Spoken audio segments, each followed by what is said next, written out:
Paungot niya po Jesus no. San Pablo. Ayan. Iti na San Juan na misa pagyaman ti Galindo family. Iraman tayo paingay kararagan ti kararawa. Dagitimin minatay. Ni Eustaquio Galindo, Rosalia Consolacion, Siempusa Mauricio, Benedicta en Pasita. Tumakdar tayo. Makder tayo, ten tayo yan.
Itinagan ti Ama, ken ti Anak, ken ti Espiritu Santo. Ti Apo at dakuma kata kayo. Itangal daw ilagip tayo ni Bipiasta ni Nuestra Señora del Carmel. Ni Apo Santa Maria, nagparparit na ijay Bantay Carmel, adulagiti nagdaydayaw, nangitot ti biyag na grupo ti lalaki, iso ng rugrugyan da. Inyawat na ti eskapularyo, nga iso ti bagana nga amin nga mga ramat da ito'y hanan to nga lakaman ti agnanayon nga tuok sa di purgatorio no pumusay. Dawaten tayo ti panangibabaet na sapay kuma at di panagtalag tayo kenkwa na masalwatan tayo, mapasanto tayo. Bigbigan tayo nga ro dagiti basbasol tayo tapno maikari tayo makiranod kadagiti nasantuan a misteryo.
Ipaay mo kat Apo, tasaranayon na kami tinapatid a paningibabaet, tinagloryaan a Birhen Maria, ket babaen di panalaknib na, makadanon kamto kuma itibantay, nga isumatlaing ni Kristo nga anak mo.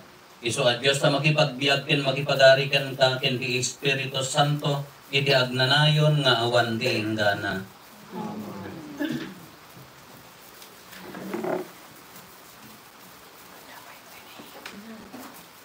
Dahito yung may basa na daw iti libro ni Zacarias. Ikan tayo ti ragsakyo, da kayo at tao iti Jerusalem.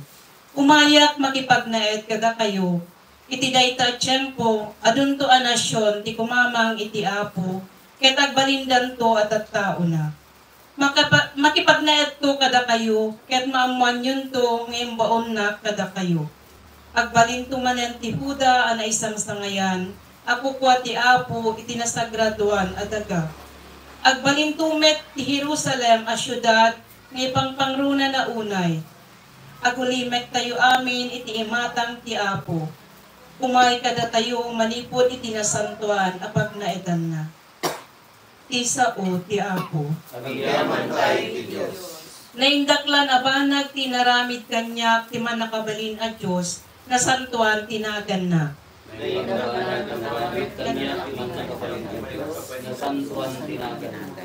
Tuy puso kitaydayaw na ti Apo, ket agragsak to'y kararwak, gapu iti Diyos amang isalakan kanya.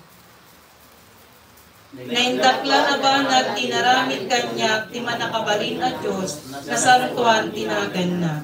Kanalagip na siya kananumunga adipen na, ket manipod ita, awagan nakto ang nagasat, dagiti amin at tao. Kapu kadagiti naindaklan na banag, ngay naramid kanyak, ti manakabalin at Diyos, nasantuan tinagan na. Naindaklan na banag, tinaramid kanyak, ti manakabalin at Diyos, nasantuan tinagan na.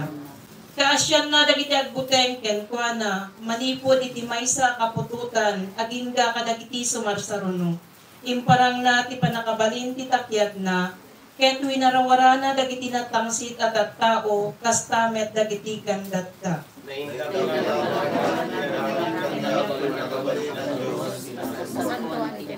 Inigkat na dagiti manakabalin nga ari iti trono da, ket intanok na dagiti nanumo.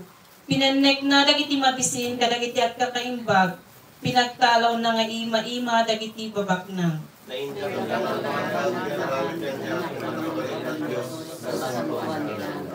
Tinungpal nati karina kadagiti ang matayo, tinulungan nati Israel nga adipen na, ket nalagip na kaasya ni Abraham, ken ti amin a kapututan na iti agnanayon.